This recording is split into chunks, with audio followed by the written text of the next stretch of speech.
Hello and welcome to another album review. Today we'll be going over Deadsmoke's self-titled album. Deadsmoke is a band out of Italy, and one of the first sludge metal bands I've actually heard of out of Italy. Not only are they one of the most fantastic bands I've ever heard of in a while, but they're also one of the only bands I've actually haven't seen on too many charts. And it's kind of a weird thing. This album has everything that almost every other doom metal album out there so far has had, except way better. These guys have tons of influences coming through on all different sorts of categories, from whether they're jazzy interludes to heavy pummeling, grinding guitars to even the hardcore barking, shouting, and yelling of the lead singer. It's also drenched in echo, reverbs, and delays all over the singer's voice. And not only that, but the guitar parts are very, very interesting. Not overly complicated. It seems as though they take these long, drony kind of riffs and really play them to their utmost. If you could listen to Sleep's Holy Mountain for 60 minutes, these songs are compact into 5-6 minutes tops.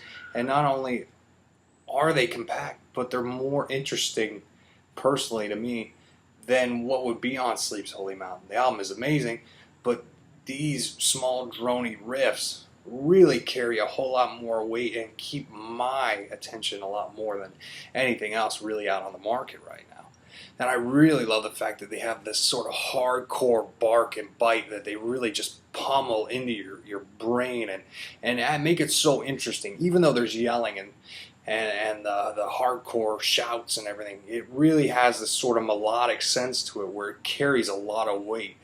And you can kind of hear that anguish and pain coming forth in this guy's voice. And it really, translates out that you could really understand his soul and where he's coming from in that very moment. I think another thing to say about this album is, yet again, the drummer has his very fine details in which he kind of uses his kit as almost like an orchestrated kit. Every hit kind of adds a little depth to the overall songs.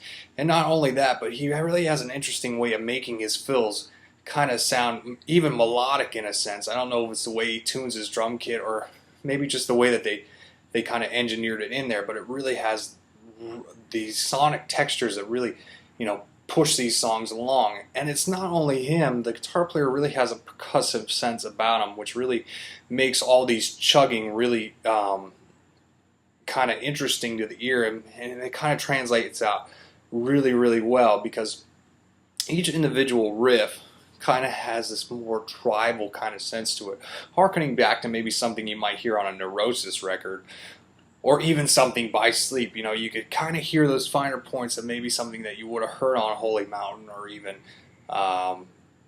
Dope Smoker. I mean, the same thing, cut up, but it's the riff. The riff itself really, drills into your brain more than anything.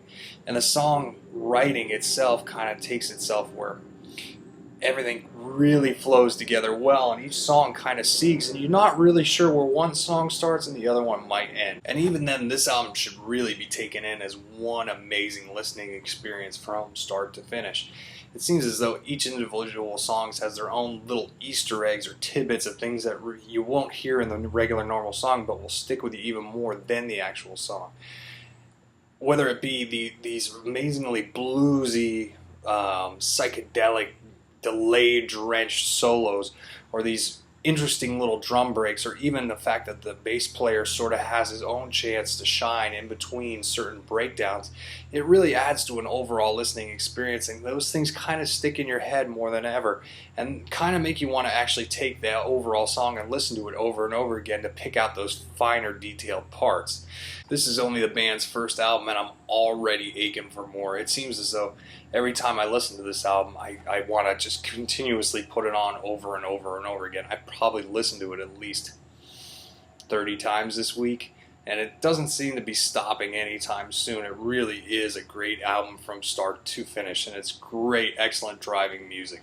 If anything, you guys know that I love to listen to music while I'm driving. and have an overall listening experience the entire time while I do it. And not only that, but because the vocals are so harsh and delayed drenched, it really tries to make you think, what the actual singer is saying and where the lyrics are actually coming from. So it kind of adds to an overall listening experience, and not only that, but an overall philosophical experience with certain themes on the album, translating out to something of a bigger picture in the overall scheme of things, which you will find as soon as you listen to the album and download the lyric sheet. As always, we thank you guys so much for watching our reviews. Please leave a comment in the comment box below. Please feel free to like, share, and subscribe to our channel, and we hope to hear from you all soon. If you have any bands that you would like to see us review, yet again, please leave them in the comment box below, and we hope to hear from you all soon. Bye-bye.